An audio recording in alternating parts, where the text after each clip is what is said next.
Hello, good evening, and welcome to the April edition of the Transruptic Show. I am your host, Stephen Jackson, the lead transruptor and the mad scientist of this program. I'm coming to you live from the state capital of New York, Albany, New York. I'm here for the Black and Puerto Rican caucus, and unfortunately, the politicians have not passed a state budget, so they're going to be in session all night tonight until they pass a budget. So they can't come out and play at any of the events that's going on this evening. Hopefully they'll be able to come out and play for the rest of the weekend with us. So along with me is my beautiful, talented, smart, super cool, and we're both 1 year older guest. Yes. Natalie, tell them Hello, what's up, everybody. Natalie. Natalie Price here. I am your career and business model coach, TEDx speaker, and a catalytic innovator and entrepreneur. And I'm glad to be here with you all this evening. Yeah, so I'm also on my cell phone this evening because in my rush at the last minute, I left my laptop at home. But that just shows you how great technology is. You got a smartphone, you can always appear smart. So I'm here on my phone. And it doesn't matter because I'm not hosting this entire program. We got an amazing program for you this evening. This is officially Autism Awareness Month. And we have a couple of guests that's going to really talk about how great it is to be an entrepreneur and still be in that space. But Natalie and I, we've been having some conversations, and we had a great show last week with Andrew, and he, that show really sparked some things, and we're going to still talk about a few things about that. So, Natalie, Yes. what's up with us, our people? I'm only Yes. going to talk about our people Mm-hmm. who believe, and not all of us. So whenever I talk about our people, I'm not talking about everybody. I never ever want to say that all black people do one thing, all black folks. I don't speak for all black people, first of all.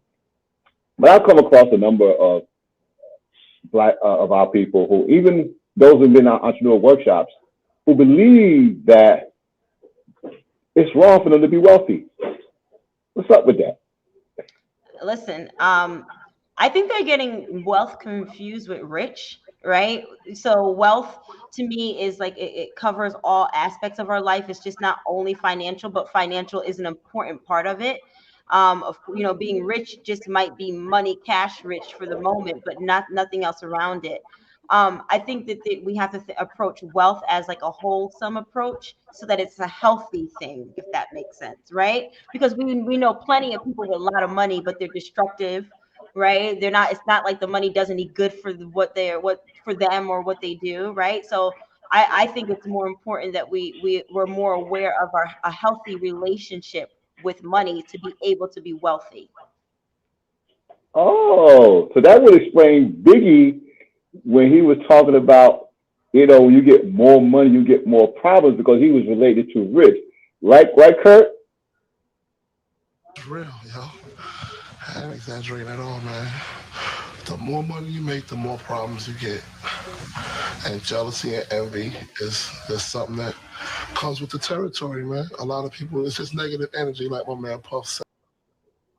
So when you're getting rich, this whole thing of Mace did the song with Puffy, talking about more money, more problems. We just heard Biggie say the same thing. People have this thing that if I make more money, there's gonna be more haters on my tail. More people gonna be against me. So they would rather remain poor or hide it. Hmm. Right, but wealthy is different, right? Wealthy is a Okay. balance of that, right? So I aspire for wealth because it's in wealth is health. I don't want to forget forget that, right? Because Hmm. you can't, if you don't have your health, you can't enjoy whether you're rich or not, you can't enjoy it, right? So I think there's a balance in that, but I also think that we've been had like this meek and mild perspective of wealth. And I've had to read books to change my mind about that, to give me a different insight on money. And the funny thing is, I've realized lately that I've actually been a little too frugal, right? I want to keep my expenses low so that I can maintain it, right? But what I realized is if I expand my expenses in a smart way, right? Like make right investments, like during the pandemic, my husband and I saw opportunity for us to be able to get cars, right? We both needed decent vehicles so that we could do our business. Yes, Mm-hmm. it's an increase in our monthly expenses, but it's also paying itself off, right? So it's being smart in how we decide to increase our living expenses, right? But not being too frugal that it keeps us at this level that we don't feel like we have to do more. That's a good point because one of the things that happens when people experience hard times, one of the things they want to do is cut back.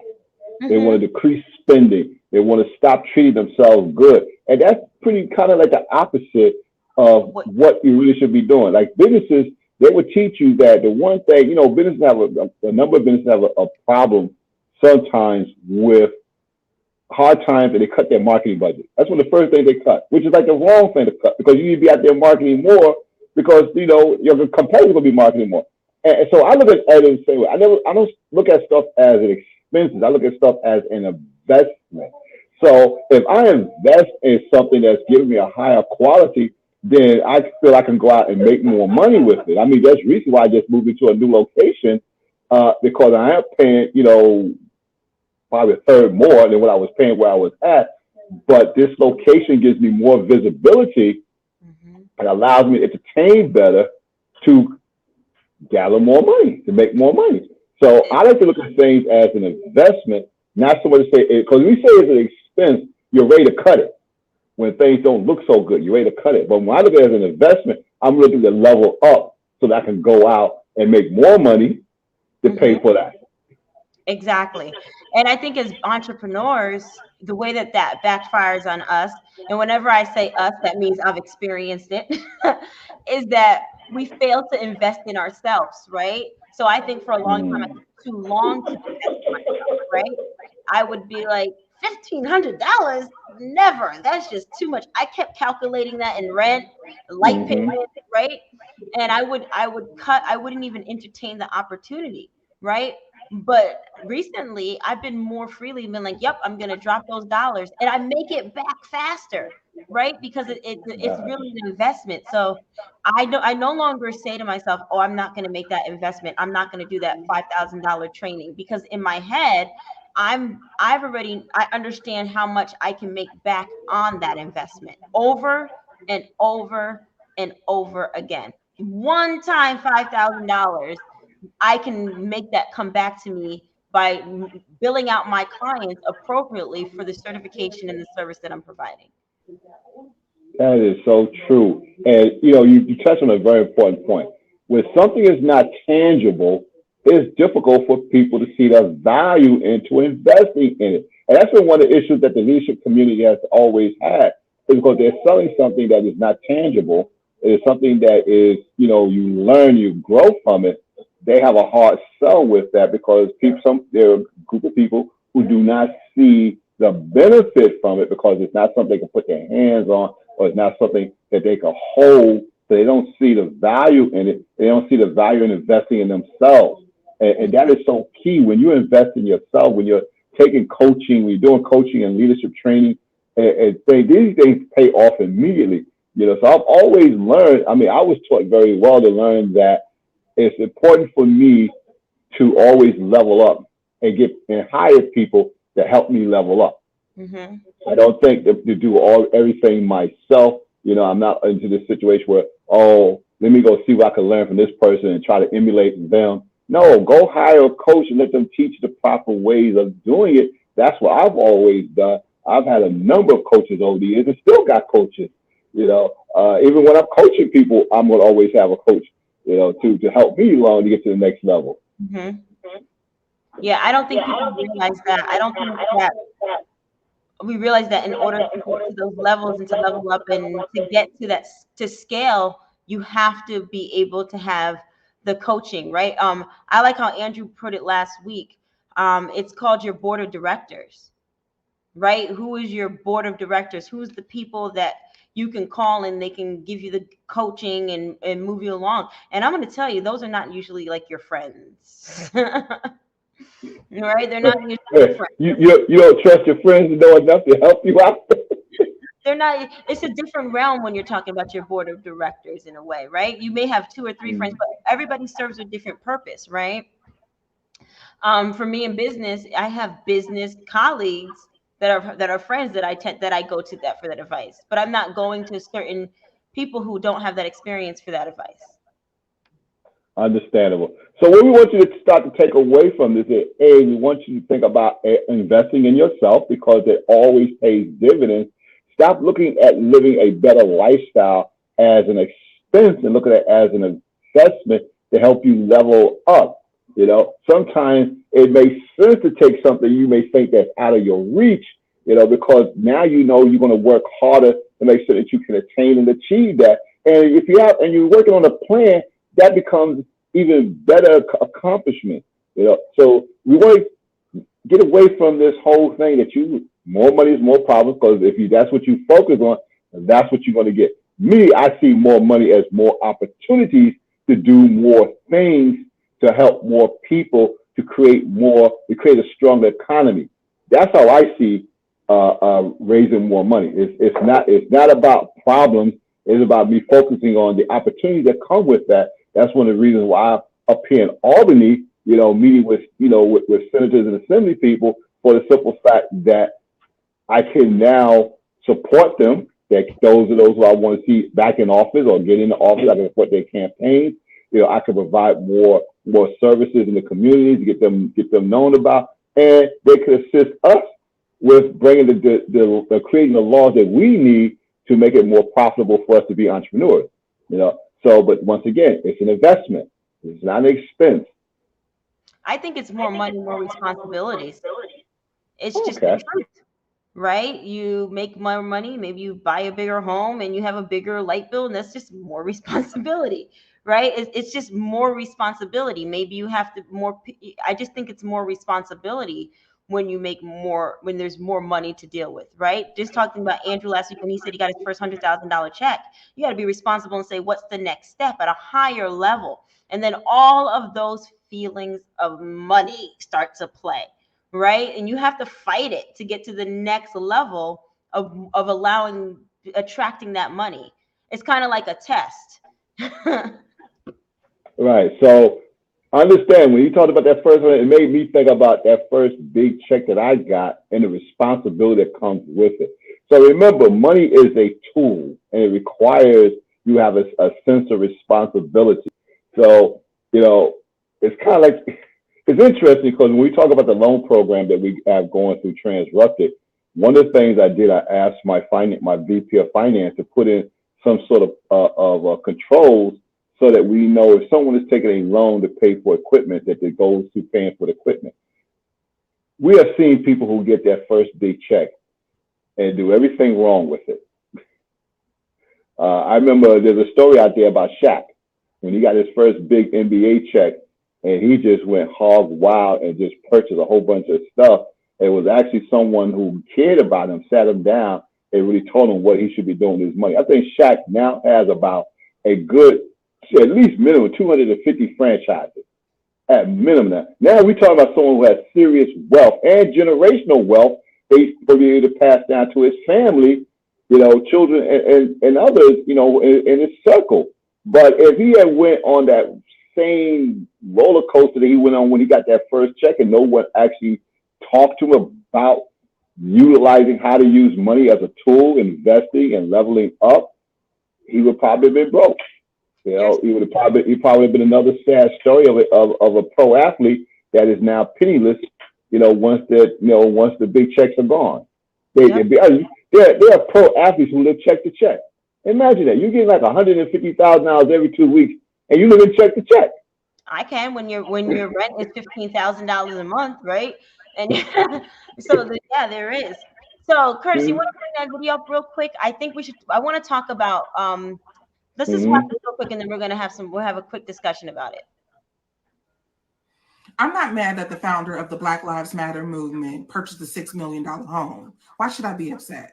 We said that Black women deserve luxury. All of a sudden they don't. But you all don't want the ones that organize for social injustice for Black people to get the luxury, just the Instagram models. I just want to remind you that Dr. King was killed. He was no millionaire. Rosa Parks was getting her rent paid by an older white man for the last 20 years until she died. And the brilliant and beautiful Malcolm X didn't even own a home prior to his death. Majority of the civil rights ancestors struggled financially. We should get in the habit of understanding that the civil rights movement did not come with a pension plan. Black liberation does not mean Black poverty. Times have changed. If an Instagram model can become a millionaire for pictures, then people who are on the front lines of organizing can be millionaires also.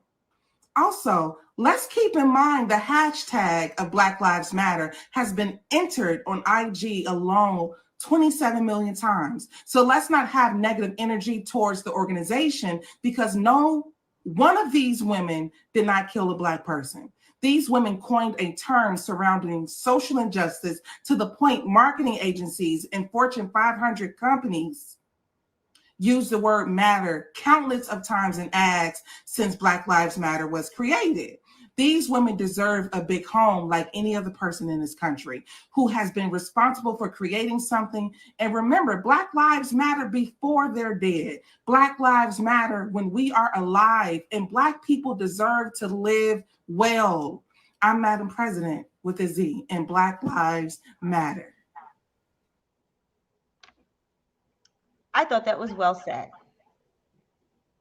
Yes, it was. You know, it's interesting. I remember during the Montgomery boycott, one of Dr. King's advisors went to him and said, let's purchase the bus line. Not boycott it. He said, let's purchase it. He saw that there was enough Black dollar powers back then to say, let's take control of our economics. And Dr. King didn't want to go that route. But in the later years, he started understanding about Black economic power. Mm-hmm. And I wholeheartedly agree. She's 100% correct. So what? They bought a $6 million. I mean, the American dream is home ownership. That's the American dream. It doesn't really say as long as you are doing something legally and you can afford a home, who's to say? And I think that we have to start, yes, in my community, right? We have a lot of people that are on the front lines that are champion causes and everything, but they, they can't get, rub two nickels together. And it shouldn't be like that, right? Why shouldn't, when I look at the nonprofit structure in certain communities, those are people that should be our people in those roles making six figures, helping the marginalized communities, right? But often we don't see that, or they're not in those positions. So I think there's just so many opportunities that we could be leveraging as Black and brown people in our communities, especially, if we're on the front lines. Nothing wrong with money at all. No. Oh, Stephen got dropped off. Yeah, that's one of the problems with using a cell phone from time to time. Something hiccups. But Natalie, you're 100% correct. Once again, we have to stop thinking that we need to be poor. You cannot give away that which you don't have. So you have people who want to help the community, but they don't help themselves. And if you're not helping yourself, how can you be out there helping someone else? You need some sort of finances and able to be able to do those things. And the more that you can earn, the more people you can help. And that's where I go there. It was interesting when I became CEO of Webull. One of my good friends, I was having dinner with him. I was hanging out with him for the weekend, and he said, "I never saw you running this organization. He said, I don't see you doing it." He said, "I see you go ahead and do what you normally do, make a few more $1 million, and give them like 80 grand, and tell them, go do what you need to do." He did not see me taking a position to work with an organization. He saw me being what I normally been, a successful entrepreneur, build a whole other company, and then give them some of the proceeds. And I understood what he was saying. Sometimes, like you say, you can't help if you're not in a position to help. Mm-hmm. You can't help if you're not if you're not able to take care of yourself. It's very difficult to take care of other people. It's very difficult for these people to be on the front line out there getting maced and tear gassed and everything else from time to time because what they believe in, and then they got a rent eviction on their door. Yes. And that goes for regardless of what you're doing and where you are in the community. Because I've seen a number of entrepreneurs, especially our sisters, they're nurturers. So the number one thing is to help, and they will help and not take care of themselves. Mm-hmm. Even as an entrepreneur, they're not going to charge what they can make. They're not going to charge a full price because they want to help the community. They may have another audience that may not even be Black that they won't go and sell to because they want to keep it in the hood, keep it in the neighborhood. And, our goal is to constantly help them get beyond just their community. If you got a product that another community will purchase, then go sell to them, go market, create a market for that, and go market them and make them money. And then you can do more things within your community. You can support local politics. You can support other local nonprofits that are doing things. And that's what we're going to be doing at Transruptic. Our whole goal is to create holistic entrepreneurs who are successful enough where they can support the local nonprofits. Like I was told. Mm-hmm. That's my guy said. He's like, Steve, don't go work, don't save. Don't give him money. That's what he said. He said, just give him some money. And it wasn't Andrew. A guy you probably thought it was Andrew, but it wasn't Andrew. He told me that it was someone else. And I had to admit, So those are the kind of people I got in my circle. People who know me like, yo, no, Steve, come on, you're an entrepreneur. Go make a bunch of money like you normally do, and then give something to the nonprofit and keep it moving. And I'm like, okay, So I like that you brought that clip up. It is powerful. It's important. Yeah. So as we, it said a lot. She was on point. She said a lot. Sure and did.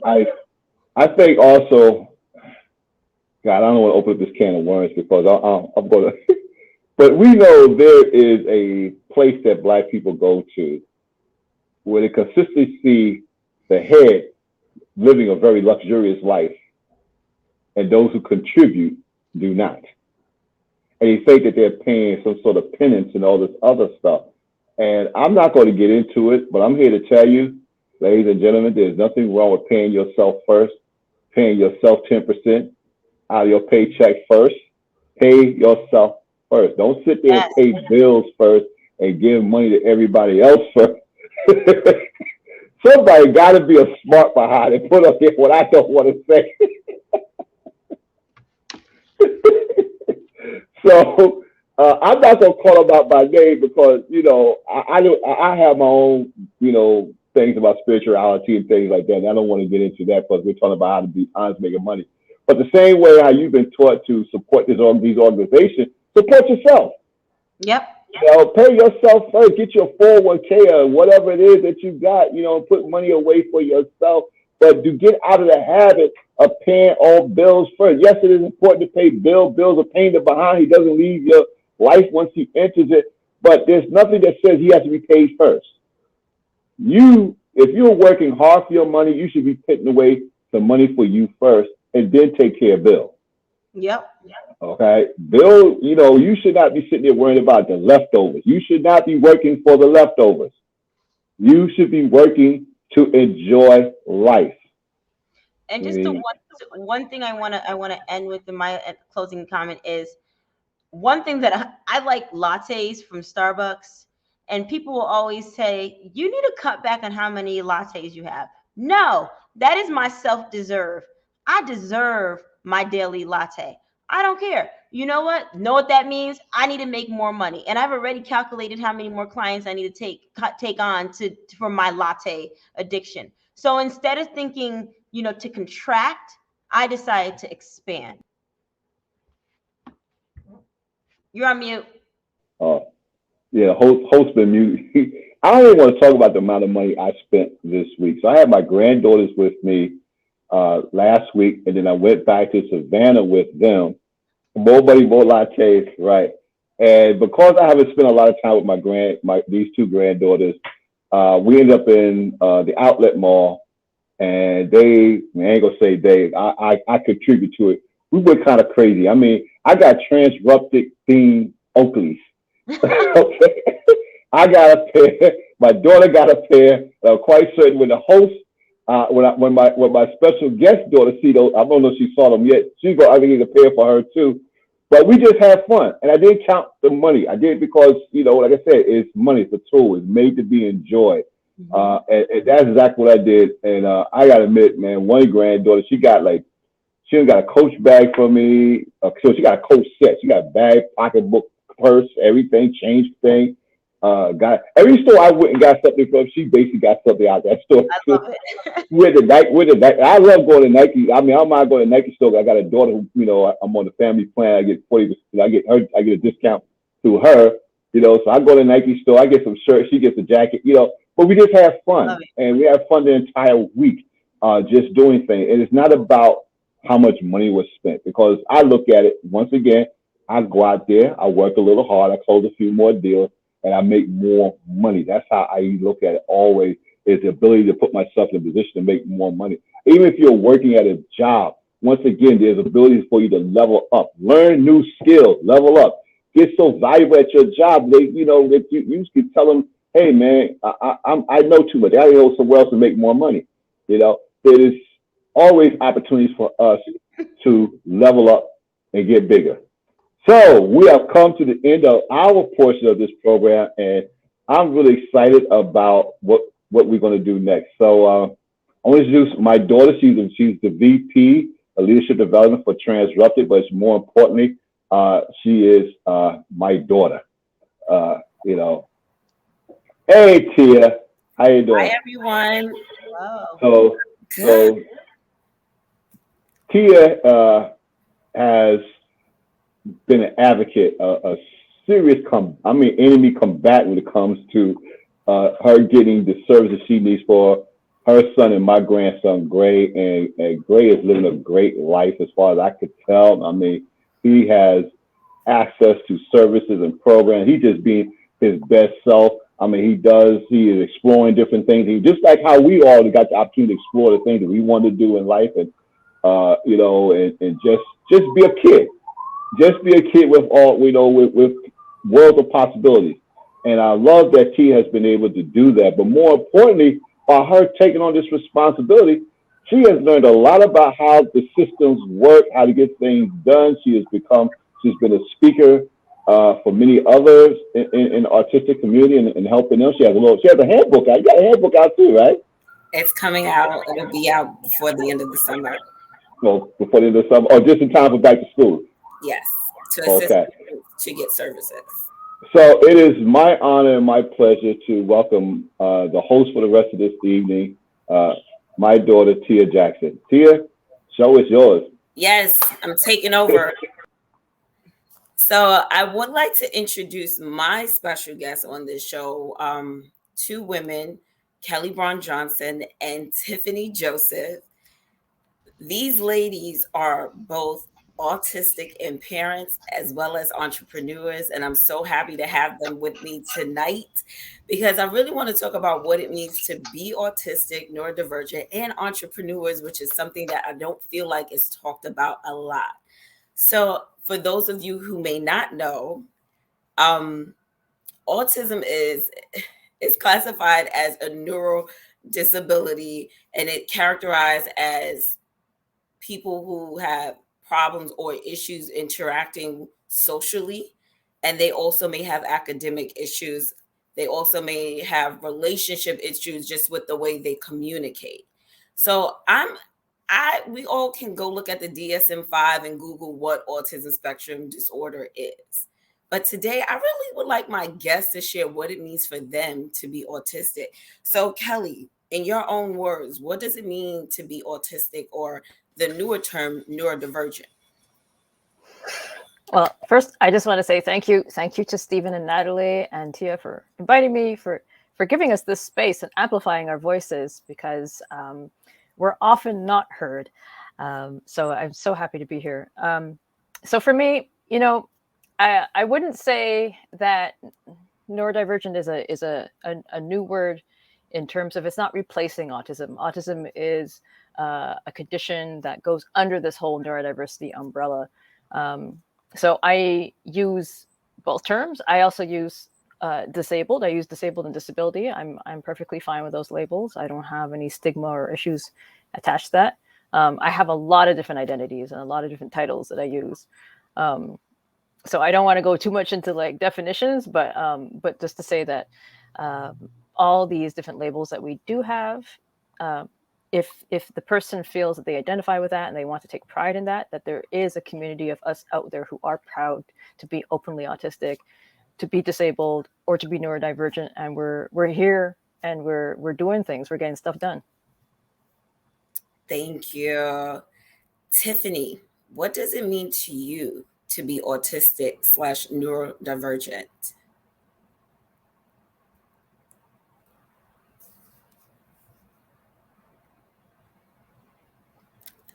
Hold on 1 second. Tiffany is mute. There we go. To be neurodivergent, in general, means that my brain likely filters my life experience in a way that the larger population doesn't understand. To be autistic is a specific type of brain filter. Okay. So, Tiffany, you're utilizing what is considered an AAC device to communicate. Can you explain what it does?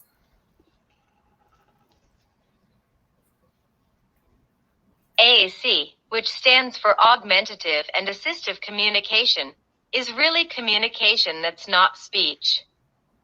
Although I can sometimes speak, I would like to have communication for when I cannot. Actually, I now prefer AAC to speech because I can last longer in the day without getting overloaded. Speech is exhausting. It's not easy to most autistic people, and to 40% of autistic people, not feasible to use for communication at all. AAC gives me and others of various disabilities, including autism, the ability to use many ways to communicate, from pictures to a high-tech speech-generating software on a tablet that converts pictures and/or text into spoken words.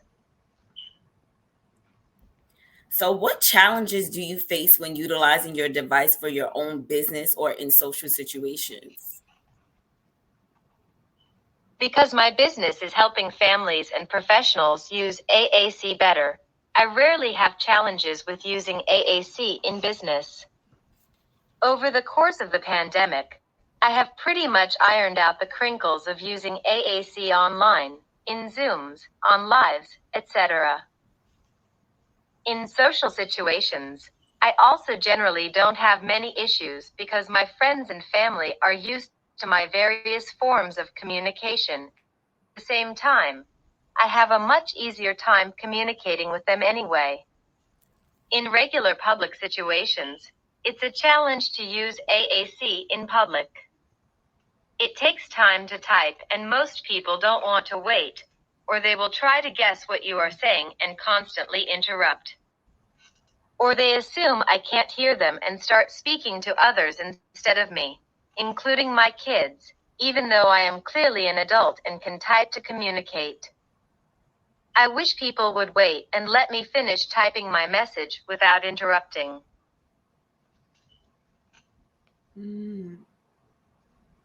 So, as a business owner, would it be beneficial to have AAC devices available in working environments for autistics?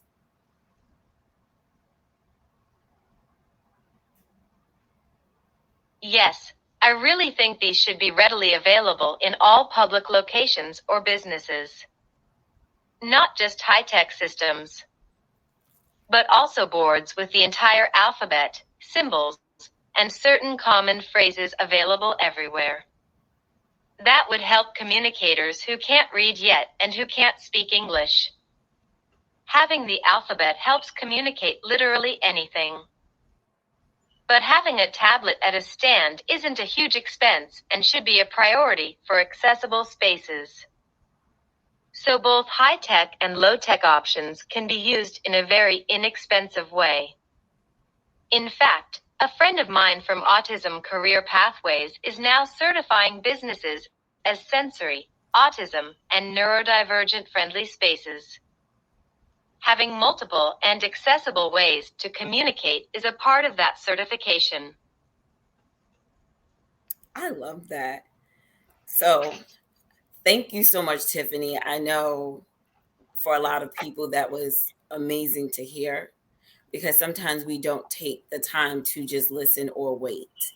But now I would like to ask you both, starting with Kelly, please give us the name of your business. What exactly does it stand for? What do you do, and the clientele you serve? Right. So my main business is completely inclusive. That is a social enterprise consultancy focused on inclusion and accessibility in the workplace. I'm also a a certified psychological health and safety in the workplace advisor. I'm in Canada, so we have a Canadian standard for psychological health and safety in the workplace. So I bring in those aspects, as well as I use a restorative justice framework. So I'm really including everybody. When I say completely inclusive, I really mean it. So people say, well, what about this? Everybody, everyone. So that's religious, whatever religious beliefs you have, the LGBTQ community as well. Everybody really, I feel, can be included in the workplace. So that's what I'm advocating for. I want to piggyback a bit off of what Tiffany had said, because when we have accessible devices for people to be able to communicate in the workplace, it could be in a workplace or a store, it doesn't matter. This isn't just helping the neurodivergent people whose first language isn't English. Being able to point to the picture to say, this is the food I want to eat at this restaurant, this helps everyone. And so I always talk about the fact that we're not, yes, my business does do things for what we say are normally marginalized or underrepresented people. However, everyone usually benefits from any sort of accessible or inclusive feature that we add into a business, or any place, really. And so it's about creating these spaces that are comfortable for everyone to exist in, and bringing equity to everyone to be able to enjoy the same space, no matter who you are or what walk of life you're from. That's really what it's about. That's really about what the work I do is. And you said your second business that you have. So I have this side project that I'm working on. I'm in the capacity building kind of stage with that one. It's the Autistic Entrepreneurs Network. I might expand it to be the Neurodivergent Entrepreneurs Network. I really feel like, again, I have to include more people in this. But I want to create a directory of us as business owners so that we can skill share amongst each other, that we can build capacity in our community, that we can just encourage people to start businesses. Because what we see a lot right now is parents are starting businesses for their autistic children in order to leave a legacy, in order to leave some sort of security for them. But I say, hey, we can take control, and maybe we can do it ourselves if we're supporting each other. So that's my hope. We'll see. It's all these things take time to grow. I'm planting the seeds and hoping to get more people involved. All right. Tiffany, what exactly is your business? What do you do? The clientele you serve?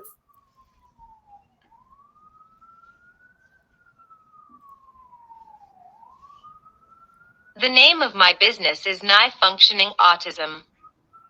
It's a play on words making fun of using functioning labels, which are seen as inaccurate, inappropriate, and insulting for the most part.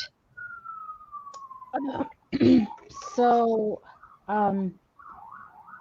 what I do generally are I consult for, I've consulted for parents, for businesses, for ABA therapists, for speech language pathologists.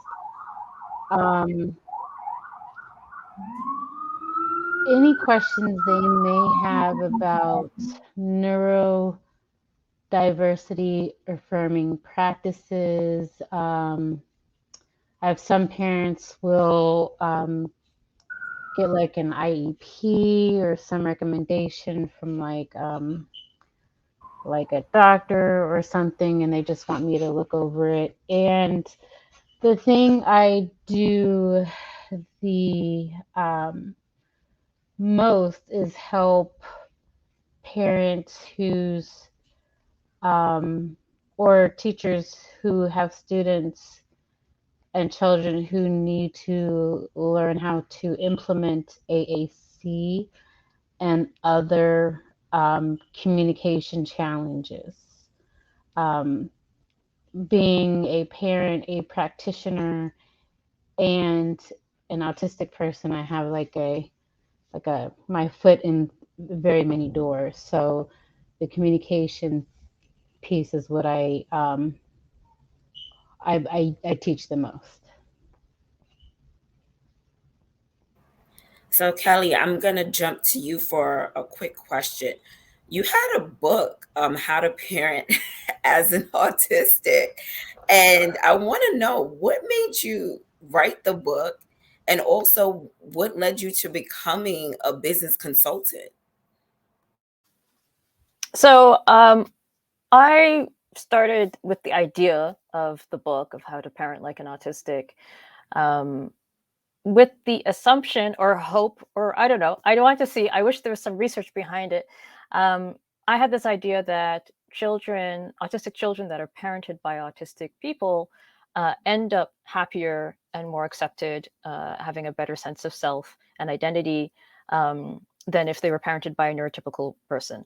And I say that not to insult how neurotypical people parent, but just there's a certain understanding of our brains that we already have, which makes it easier for us then to there's a hurdle that's already been passed, you know. Um, and so I felt like if I could collect this data and see how other autistic people parent, if it's similar, and then share our strengths that we can, you know, that I can give to others, in the hopes that there are going to be more happy, confident, fully accepted autistic children. So I surveyed as many autistic parents as I could. I ended up with about 30 or so. And I left it as an open-ended kind of survey. Like I just said, you know, what are your strengths? What are your challenges? And so the results of that survey are basically what became the content of the book. And I give concrete examples just based on my own experiences and other people, people that shared with me the kind of strengths that we have, the kind of challenges we have. And from there, it has now grown to I'm now working with a clinic. I'm associated with a psychology clinic here in Montreal, and I've become their family support worker. So, very similar to Tiffany, I also help parents here to deal with a diagnosis when they get it. So it's not such a scary thing, because often when we get a diagnosis, we don't know what's going to happen. It's quite scary. And kind of walk them through that. I'm there to help them on their journey wherever they're at, with their parenting, to try and be more neurodiversity affirming, give them confidence, understand that they have the skills that they need to parent their child, and move forward that way.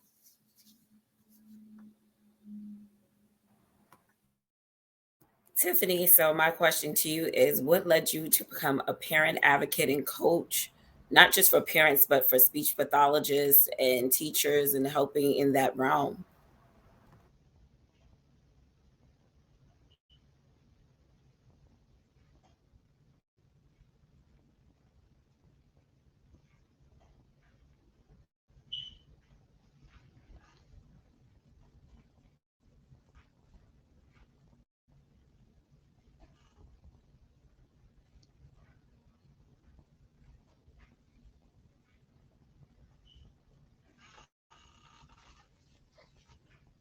I gotta be honest, I had no interest in it at first.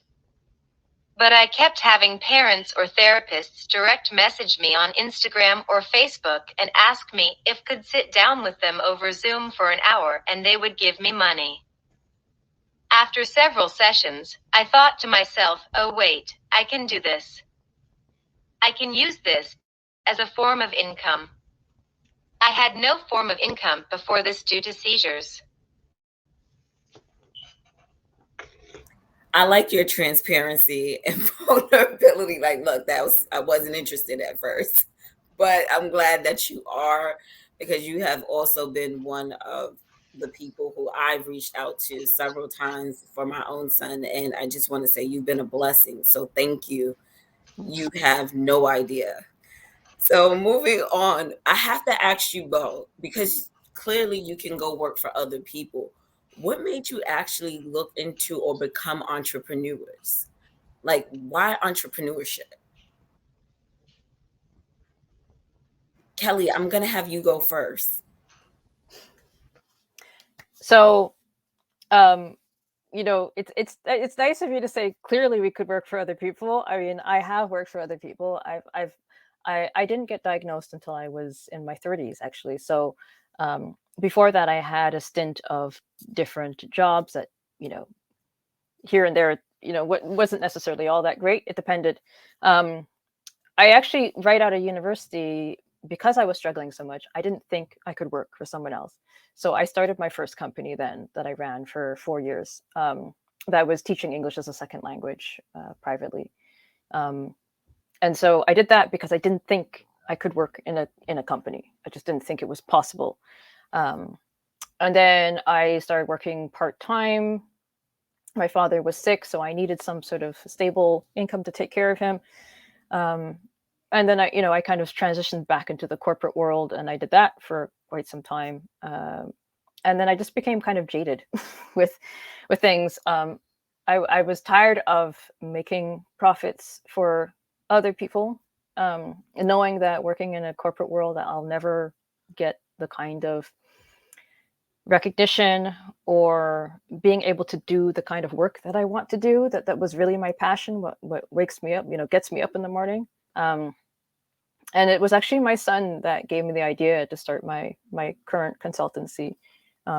He just said, I told him I was trying to help support him to make sure that, by the time he's 18, he'll be able to get a job.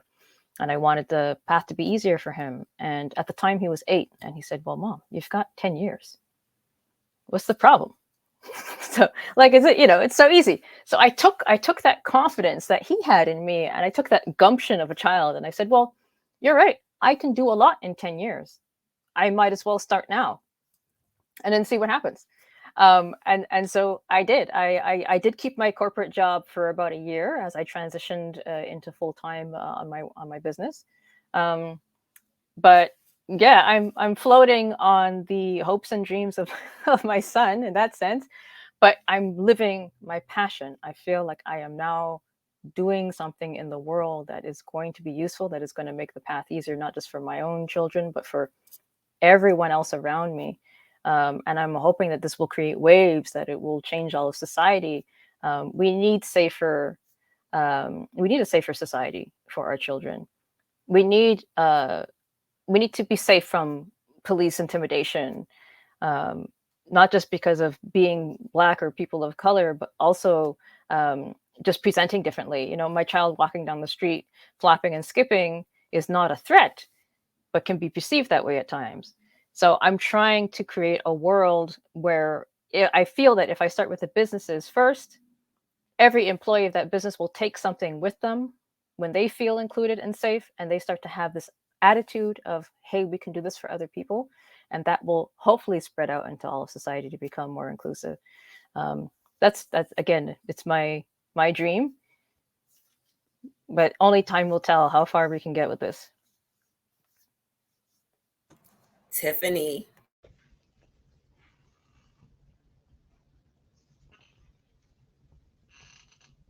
Most of my disabilities make my life super unreliable. For instance, I have no clue when I will have a seizure. Having just one can derail my next few upcoming days. I haven't been able to work since 2013, and the last job I had, I left under immense social pressure in a corporate environment. I was traumatized from the bullying experience there. From there, I tried to make money from whatever freelance way I could find, like being a Google evaluator, a mystery shopper, and rideshare driver. I was grateful to have housing and necessities in disability housing, so I could work just enough to work around my OCD, epilepsy, autism, and ADHD. Having that experience of trying to support my family at flexible hours showed me that's basically the only way I can earn income with my situation. I totally get it. It makes a lot of sense. So now I have to ask, what are some of the rewards and challenges of being an entrepreneur?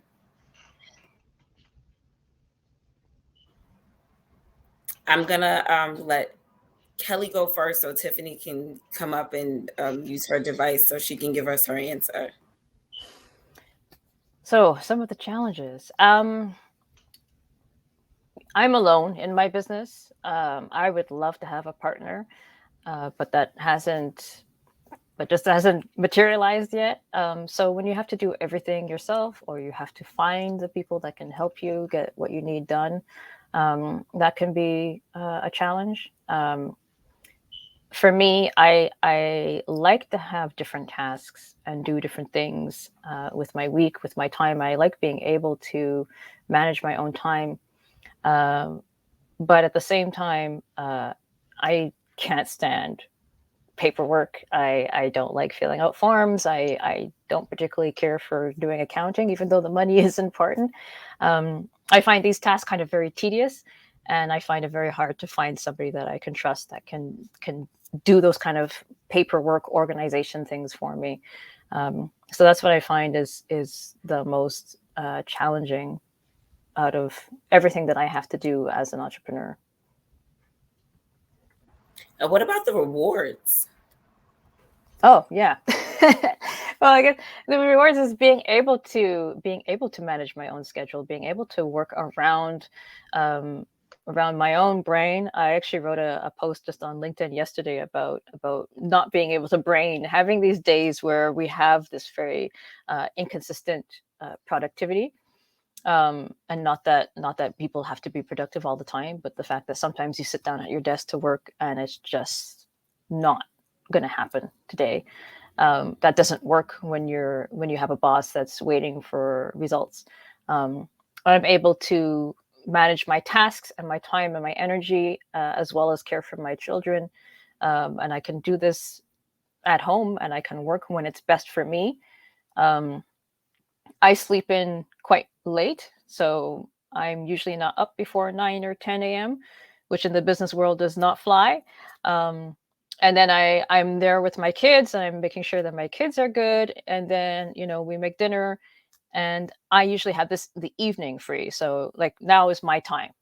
So if I'm not on alive, then I'm working. And so, but again, that doesn't really work with regular work hours in the real world. But I'm able to still function and have an income based on times that work for me, and working in a way and a style that is really good for me, and I'm able to be more consistently productive and happy and motivated that way.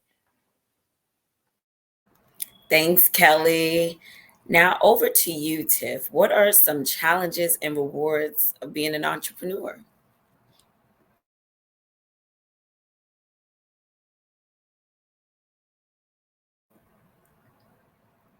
Tiff, you're muted.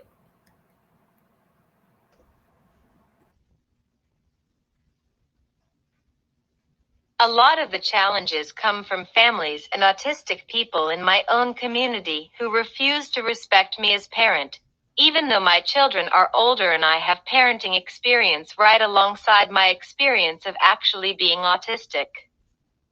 From other parents and other autistic people alike, it seems that nobody cares about my experiences outside of my own views on being autistic. For rewards, I can decide when I need to take days off to recover from a seizure or days-long side effects of one. Sometimes, I have OCD flares and get stuck in loops that makes working impossible for days or weeks at a time. But having my own business means I can schedule around times I know I need to rest. I can work the middle 4 hours of the day where I have the most energy. I am also able to help where I feel most needed right now. I feel this I now only is helping me, but others as well. I feel fulfilled in general, and I can help families not feel alone as they usually do. Thank you both for that. Sorry. So the next question I have for you is, do you feel it's essential for neurodivergents and autistics to reveal their diagnosis as an entrepreneur or in a business setting?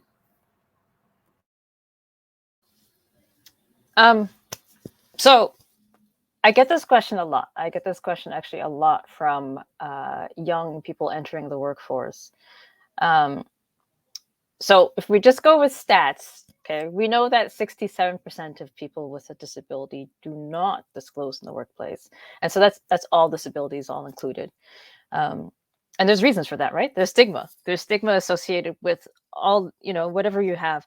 So, and that's, if people can hide their disability, then it becomes an invisible disability, so to speak, even though it's not really. But when people can hide it, 67% of people do. That's just a fact. I feel that whether you disclose or not is a very personal decision. There's a lot of there has to be a lot of thought that goes into that. I can't speak for the US. I can only speak for Canada and the laws that we have here, where by law, technically, a workplace is not allowed to discriminate against you based on your disclosure of a disability, and you do not have to disclose the exact disability in order to receive accommodations. Does that mean that doesn't happen? Of course not, right? But trying to take people to court was very onerous, very lengthy. You have to go through the whole human rights tribunal. It's anyway, it's not something that's accessible. That being said, since I've gotten my diagnosis, I've been on national nonprofit boards. My face is everywhere. I've been on TV here in Canada. People know me as an advocate, as an autistic person. So I don't hide. I've never hidden that. It is everywhere. If you Google my name, you're going to find it at some point. So it's not something I hide when I go into businesses, but also, I've had almost 3 decades of work behind me. In my career, I have a certain amount of privilege at this point, being an older person. And so what a 16-year-old needs to do in order to get a job is not going to be the same as what I need to do to get a job. I'm able to say, take it or leave it. If you don't like me, if you're not interested in me being autistic, then I'll go find someone else. Not a problem. I don't particularly want to work with businesses that don't want to work with me, right? That's not a relationship I want to have. So it's really, really personal. I would never tell somebody, oh, you have to disclose, or no, you should not disclose. It's really up to each situation, each business. Every time you go for an interview, you've got to analyze the business and see what's the cost benefit analysis, right? If you can tell their attitude is such that they're kind of going to dismiss you, then either it's not the right place to be, or you're going to have to mask the whole time you're at work. But again, do you need the paycheck? You need to eat. These are things that are real issues that we need to look at, and you need to make a decision, an educated decision based on what you need right now. If you need a roof over your head right now, you need to eat right now. Sometimes you have to do things that are going to hurt you inside psychologically to get over the physical needs that you need to have met. I don't advocate for that. Of course, I'd love to see more support systems in place where we don't have to do that. We don't have to kill our spirit to go on. But the reality is we have to accept the fact that we're not there yet. You're right about that. Tiffany.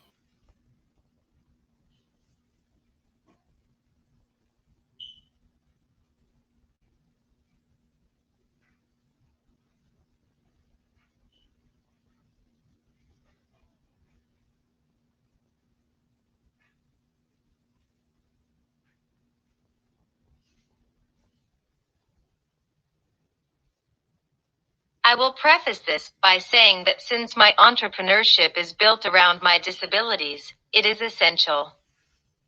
Outside of anything like that, I am not sure I would disclose. The stigma is still too real and messed up to disclose in a normal job environment or one where I would have clients not related to autism.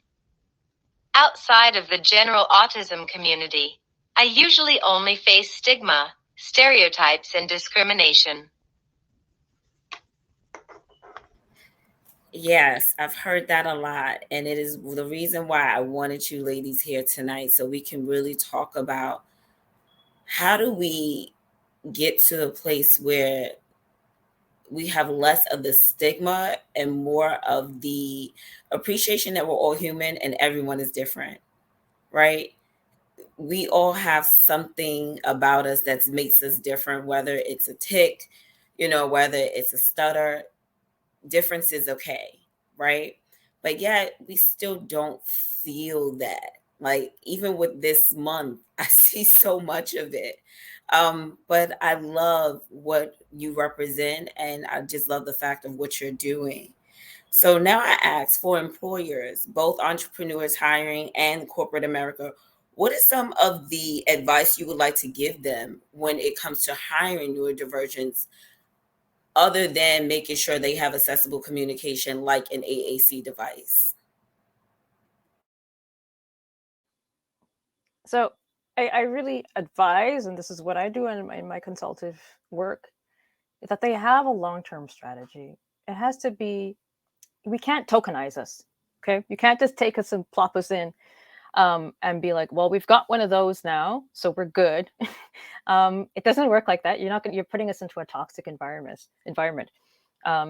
So it's really important that when we're making these, I've seen a lot of these neurodivergent hiring initiatives, which are fantastic, but they can't just come from, we're going to train the neurodivergent person how to act and how to be, and then we're going to train maybe the manager on how to supervise them, and then leave them to the wolves. It doesn't work like that. It really takes a whole business approach. You have to go for inclusion for the right reasons and for the whole business to be able to be on board. Otherwise, you're opening it up for, just like I said, a toxic workplace, and a healthy, psychologically unsafe workplace, and people not sticking around because the cost is too high for them to be the token. And even when I'm talking about tokenism, you still can't hire just 5 of us and put us in a room off to the side and exclude us, but then say, well, we've had this initiative. Look, here are the neurodivergent people over there, and look, they're working so well. We love them, but then we're still not included. We need to be embraced. We need to be accepted. We need, again, that whole idea, like you said, that difference needs to be embraced and valued. And that comes with even just being able for people to say the words, to say autistic, to say disability, to say, I'm very light skinned, but I'm Black too, right? To say those words and be okay with saying those words, and speaking to people and not saying like, oh, I don't see color, or you don't look autistic to me. That's erasing my identity. So we need workplaces that have to, when I talk about accommodation, this is it. This is accommodating and including people for all that they are, and not trying to erase these aspects or to just talk about people in one certain aspect and put them over here in a box and leave them there. You have to really, it has to be holistic. It has to be, everybody has to be on board. I totally agree. Tiffany.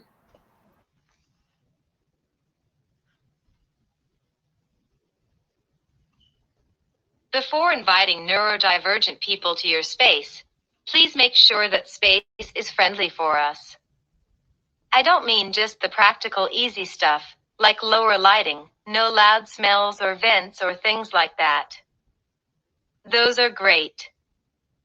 But I mean, make it emotionally a friendly place. I talked about being bullied at workplaces. I rarely got bullied as a child, but as an adult, it has been a constant companion. Especially in the workplace. Make sure their fellow employees understand what autism is without the stereotypes before hiring. Otherwise, your autistic employees will face bullying. Make sure you have everything in the company documented with visuals. That's just good practices as a business anyway, to be fair. Consider going through the ND-friendly business certification process. Don't require speech at interviews. Provide a way to write or text in real time as part of the process.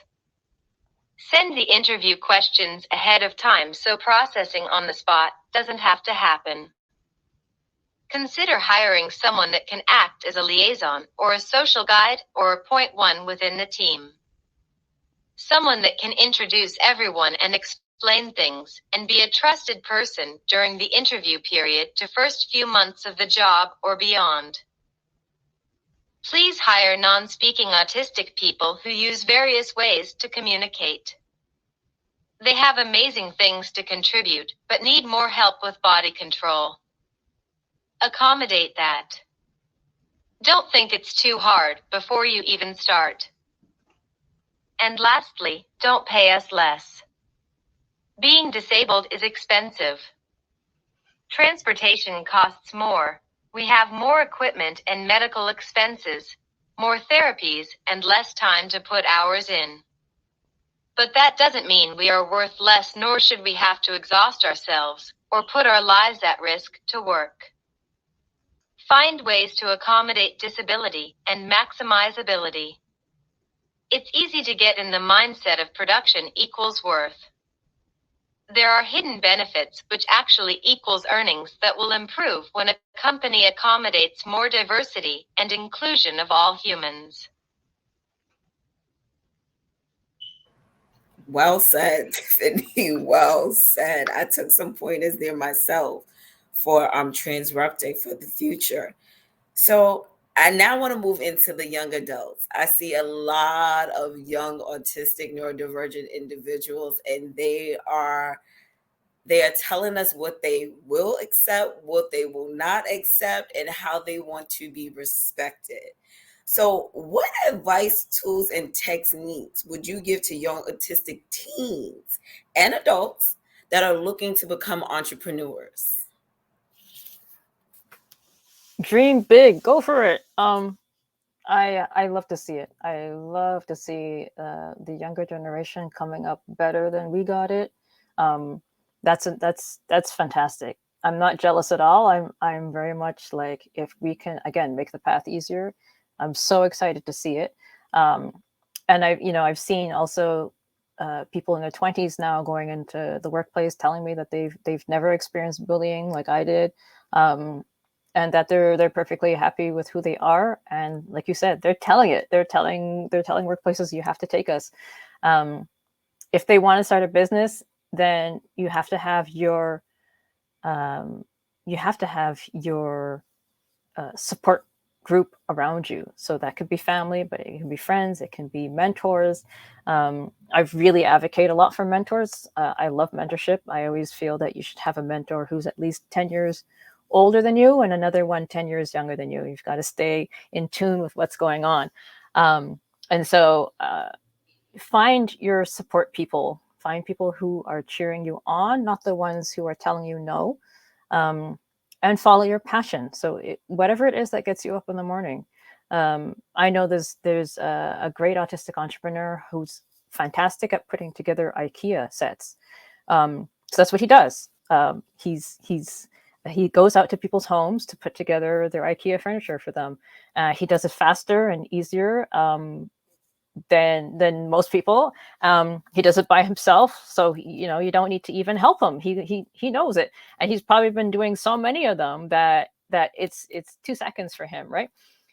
So don't stress yourself. Hire him, but that's his passion. That's what he's good at, and he knows it. And like Tiff was saying, pay us, and especially for now. This is Autism Awareness Month. This is one of my busiest months. But I've seen people who are not autistic who are getting the speaking gigs, and that's not to say that I need to have every single speaking gig.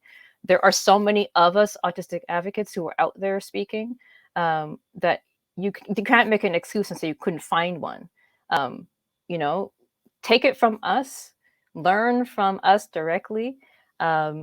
We are such a it's a spectrum, and we come in all types of people. So if you're looking for a trans autistic person, I can guarantee you there's one, and I've interviewed some. I have my own podcast. That's what we do.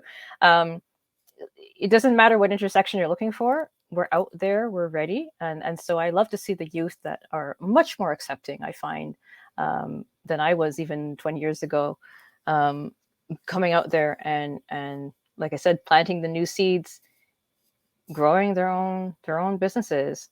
They can go for it. The sky's the limit.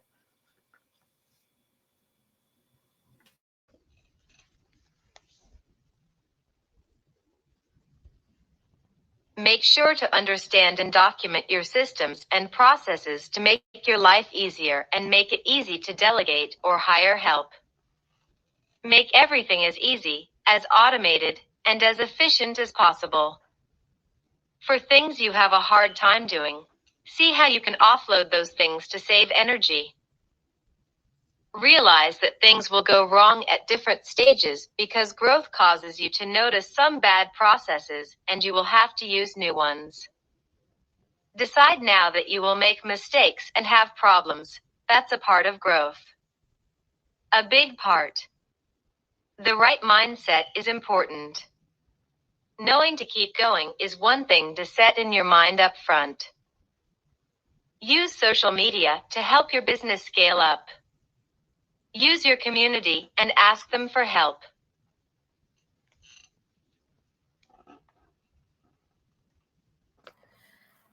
Tiffany, that all great points, because those are some things that we are doing ourselves as entrepreneurs and businesses, is taking advantage of social media, whether it be Facebook, TikTok, Instagram, Twitch, even right now with this broadcast. So thank you both for giving your insight. And, like you said, Kelly, yes, this is Autism Awareness and Acceptance Month. And yes, there are a lot of parent advocates, and why I wanted to share this stage, because I think it's so important to hear from you all directly and giving you the space to have the conversations.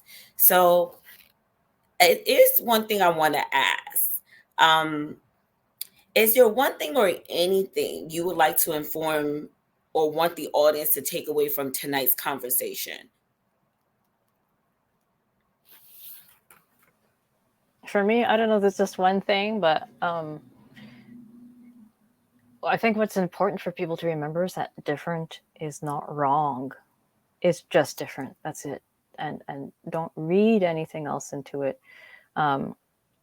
A lot of the time people see somebody who's acting differently and they automatically have a lot of different assumptions, or they feel that their life is in danger, when it could just be a guy rocking and humming to himself on the bus. That's not putting your life in danger. That's just somebody rocking and humming on the bus. And I wish that more people would just open their mind to that. Automatically people make assumptions then that person is not intelligent or is not aware. And that's the furthest from the truth. But we don't even have to go that far into making assumptions about what the person is capable of doing, or what kind of intelligence they have. Just accepting the fact that some people are going to be different, they will look different, they will move differently in the world, but it's not wrong, it's not bad, it's not dangerous. It is just different. Don't make it more complicated than that.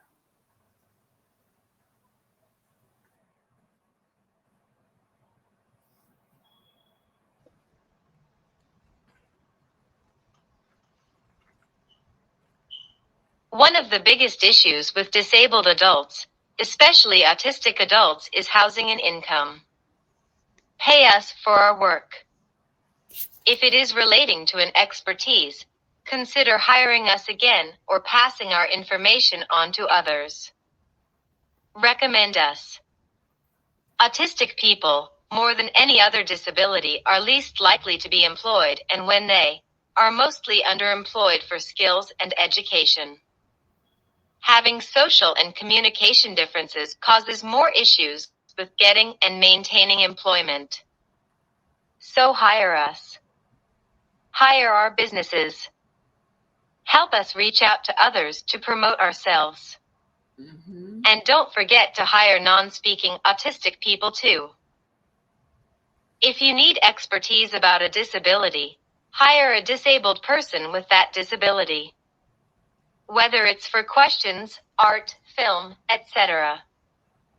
The opportunities need to be there because there are plenty of talented autistic people who just need accommodations for movement, sensory and communication differences. Our completely different perspective on life is so crucial to the world, and yet, neurotypicals miss a huge chunk of life by not opening their eyes.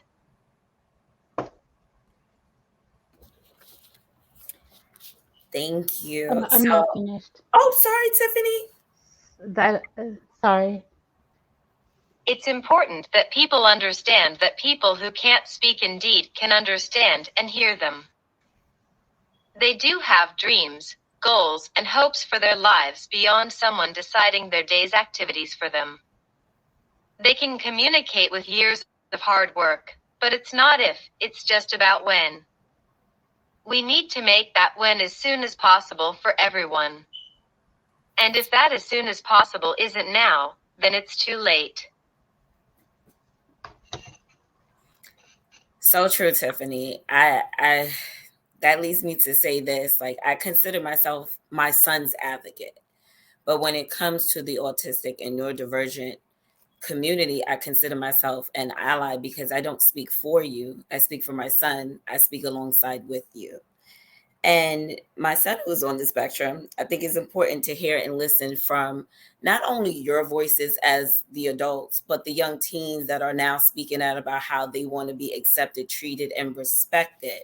So it leads me to ask, what advice and tools would you like to provide the audience to become better advocates? Not just for you all, but if they have children on the spectrum. And more importantly, spread not just awareness, but more of the acceptance. Like, yes, we need to be aware of a person's needs, but not aware like who are they, and to take it more of an acceptance for the neurodivergent community. So what are the tools and advice you would like those who are not a part of the community to assist the community to get further than where we are? I think you've got it, Tia, and you're doing it exactly. You're living it. Amplifying our voices, providing spaces for us to be heard. People can join Facebook groups or Twitter and listen, start following autistic advocates because we are out there. We are out there and speaking and saying what we need. So we're online. We do primarily, I'd say a lot of us socialize very well online because a lot of the barriers are gone that way. It's a great equalizer to some extent. So start to join these groups and communities. There are lots of groups, especially if you're interested in parenting issues. There are groups that are led by autistic people who are there to answer questions that parents have. And join and listen and learn first. So a lot of the issues, and you see this in a lot of different groups, a lot of different intersections where people come in and they, I don't want to say step on toes, but they hear things that are very confronting to them and they want to challenge that rather than just sitting back and listening and kind of taking in things. There are many times where autistic advocates are going to say things that make it seem like the parent was doing something wrong. And it might not have been the perfect thing, and we might not have been the most gracious in the way we deliver that information, but it's for the parent to sit back and go, okay, maybe this wasn't the right approach. Maybe these people have something to offer, and I can't get my ego wrapped up into it.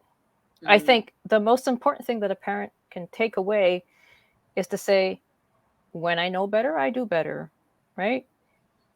Yeah. When don't beat yourself up for mistakes that you made in the past because you didn't know.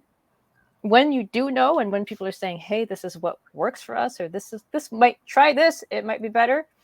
and try it. Be open to that idea. Instead of challenging it, instead of arguing with us, instead of saying, well, this professional told me I should do it this way. If you're coming for help and you're coming for advice, you've got to then listen to us. And we're very direct, we're very honest. We're not people who are going to make up things just to mess around. We don't do that. That's not in our nature. And so, yes, we will tell you how it is, but at the same time, you can't get your ego wrapped up into it. We all want the best for your child. And when your child comes of age and they're able to go on the internet themselves, we are waiting for them to embrace them fully into the community. And so that's to me, if you want to get in early, let them know that these communities exist, that people like them, who understand them, are there. Representation matters. So here we are, and we're ready to welcome you.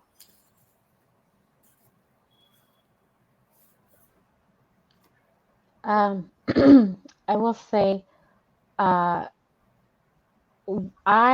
knew I was autistic before my kids. And for people who don't know, there's a lot of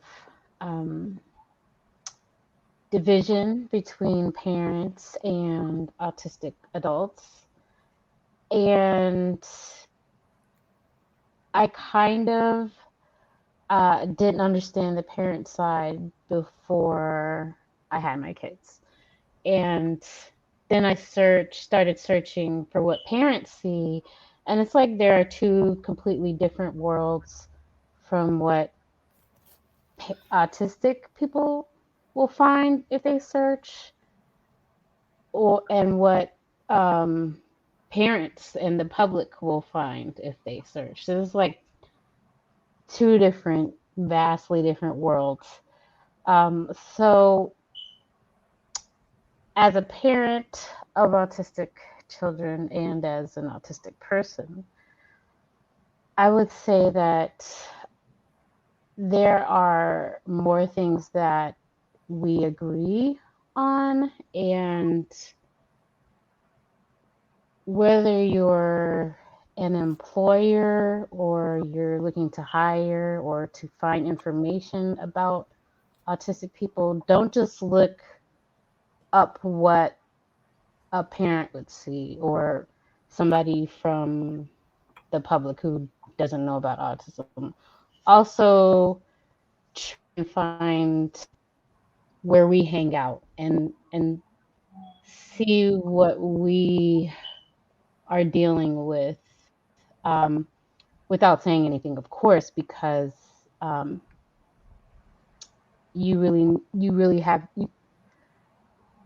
like Kelly said, a lot of people come, they're new to the community and they step on toes. So I would say for years, just listen. For years, just listen, unless you are amplifying our voices. Yeah. I received that. I respect that so much because I think I can only speak for myself in this situation. I've learned more by listening. Tiffany, from personal conversations between you and I in chats or just in our Facebook group where, for Black autistic families, where we hear some things and we get to really have those conversations. I thanked you and the others in that group that provide different ideas and different feedback to everyday situations that we go through. One thing I like to say is, you guys, we face challenges, but they are not the end all be all. And I'm so grateful for you both being here tonight. So I do have one thing before we wrap it up. I would like for you both to tell us if you have anything else coming in the works that people should be aware of and look out for, and where they can connect with you all if they wanted to outside of this space, because I'm pretty sure they may have their own personal questions that they would like to ask that this platform may not be the best place for it. So Kelly, anything in the works coming up, and where can they find you? Oh my goodness. That's a good question. I don't have any public appearances coming up right away. A lot of the stuff I'm doing is directly with corporations. I am working on my second book. It will be called How to Work Like an Autistic. So I intend to make a series. So I have the How to Parent Like an Autistic, and then it will be How to Work Like an Autistic, and then who knows where that's going to go. But I that's got another one for you: How to Date Like an Autistic. I was Yeah, thinking of relationships and things like that. Well, yeah, we'll see. So, but one thing at a time. It's a lot. A lot goes into that. So, that's kind of where I'm working. I'm also hopefully going to finish my degree in restorative justice by next year. And so I'm bringing in, like I said, I'm trying to do more kind of restorative style circles and groups with parents and with families, because I believe in that process. I find it's very healing and very beneficial for groups. So that's kind of where I'm going with that. I do hope to get some of my courses online so that they are more accessible for more people. But otherwise, yeah, like I said, I do not hide on the internet. You will find, if you Google my name, you will find me on LinkedIn. You will find me on Instagram. You will find me on Facebook. The only place I don't really get is Twitter. So I have a Twitter account, but there's nothing really on it. But otherwise, yeah, it's very easy to find me. I also have a podcast I co-host called Intersections on the Spectrum, and Tiffany was actually a guest on it. So that's where I interview a lot of fascinating, interesting autistic people and their stories. So that's another way to hear it directly from us. Thanks, Tiffany. Anything in the works? What's coming out? Currently, I am in training to become a communication partner and teacher for non-speaking autistic people of all ages. I currently have a few students. I want to take this aspect of using the letterboard to communicate into high-tech virtual reality assistive technology. This would fill in the gap of autistic motor problems and the usual AAC devices we see with speech-generating technology as what I use. And you can find me at ny.functioning.autism on Instagram, Facebook, Twitter, and YouTube.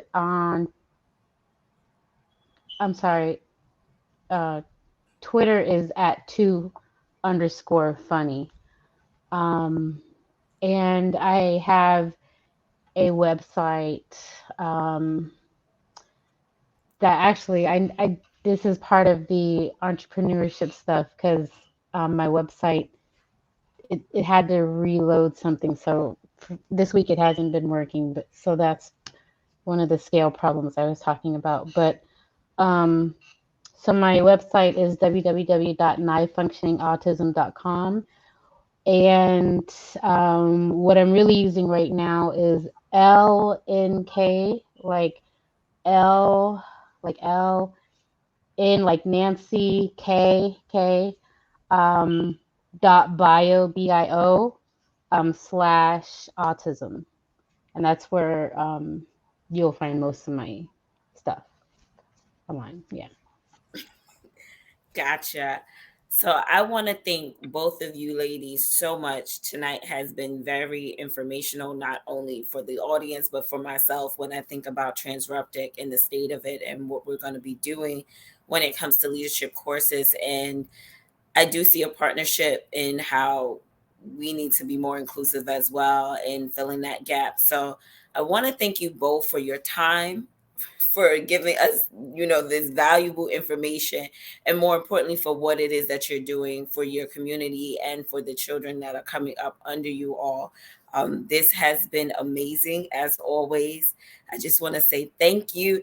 And I got to give back my hosting reins to the owner of the show. So I want to bring back in Stephen Jackson, and I want to thank him for allowing me to have this space and have this conversation because it is near and dear to me.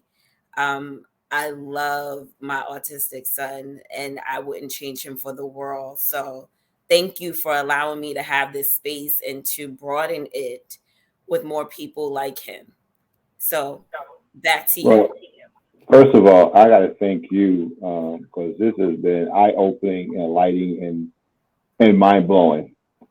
Tiffany and Kelly, thank you for what you provide to our audience tonight. Thank you for what you even provide to Transruptive. I created this company to disrupt and transform the way entrepreneurs are created. I had this whole idea and mission of creating entrepreneurs that are going to be holistic and that would grow and scale and hire within their communities. And through Tia's work, I've now realized that I wasn't as inclusive as I thought I was. This show has really made that very clear and put that on blast to me. So I think what Tia has done, I think my children, I'm thankful that my children will work with me in this company because they can show from their perspective how they see things and get me to see things differently. Tiffany, you're a kindred spirit. I mean, everything you said about entrepreneurship is right on point. As a matter of fact, I believe you could teach our entrepreneur workshops. The things that you talked about, having the processes in place. This is what we do talk about, having the process. Both of you have the way you came about becoming entrepreneurs is just like how so many people become entrepreneurs. Just like there's a problem, I can solve this problem, and guess what? Someone's gonna give me some money to solve this problem, and I think I'm gonna take the money and go ahead and keep making more money. So I plan to have more conversations through Tia and with you all to make certain that as we frame out Transrupted 2.0, that's what we're going to call it now, is that we are being fully inclusive of all communities, and make sure that people like yourselves have the tools, the process, and the opportunities to be successful as well. So, Tiffany, I built my first website in 1995. I'm very skilled at that. So if you want someone to take a look and help you get your website back up and running correctly, send me an email, call on me. You got that. I would, that's without saying. That's just a small thank you for what you've given our audience, what you've given me, what you've given Transrupted, and I see why my daughter has been so successful in this space and work with Gray. And to me, Gray is a normal young boy to me. I mean, he just reminds me a lot of myself, and I have my things, and I love my private space. And I look at him, and I just have so much fun just having him around. And that's come from her, doing everything she can do is not make him feel like he is something that we need to stigmatize. So I'm very thankful to understand what being really inclusive really means. I now have a greater respect for that. And I know that I fell short in the past of understanding what true inclusion means. You ladies have helped me understand that. And you have my word that going forward, we want to make certain that Transrupted definitely speaks for everyone. Our focus is to make certain that anyone wants to be a successful entrepreneur, regardless of what they got going for them. We're going to make that happen. Thank you. So before you wrap it up, Mr. Jackson, Tiffany, I'm going to send you that information to make sure, because since he offered, we want to make sure we get it done sooner than later. So I'll be sending that to you. And I know you guys have a show coming up next month. So you want to inform the audience on that?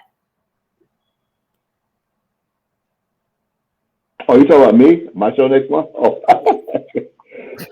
So we actually got, we have, next month we're going to get down to the art of cryptocurrency. We have gotten Clive Vanell. As you know, he's spending all night in session, trying to get a budget passed, so we know he's going to have more free time.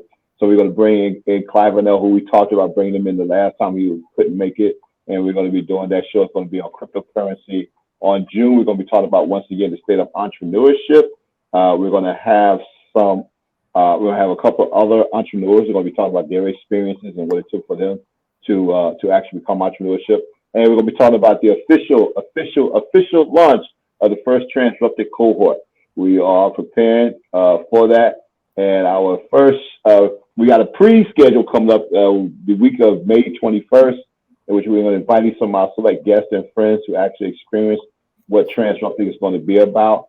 And man, I got some catching up to do because of the show. Now I got to catch up and learn about assisted learning devices, and see how we can use that. Also, Tiffany, I want to say one more thing. I just started getting into augmented reality using AR as a learning processing tool. I mean, so I say you're like a kindred spirit to me, but I'm now starting to explore that as well.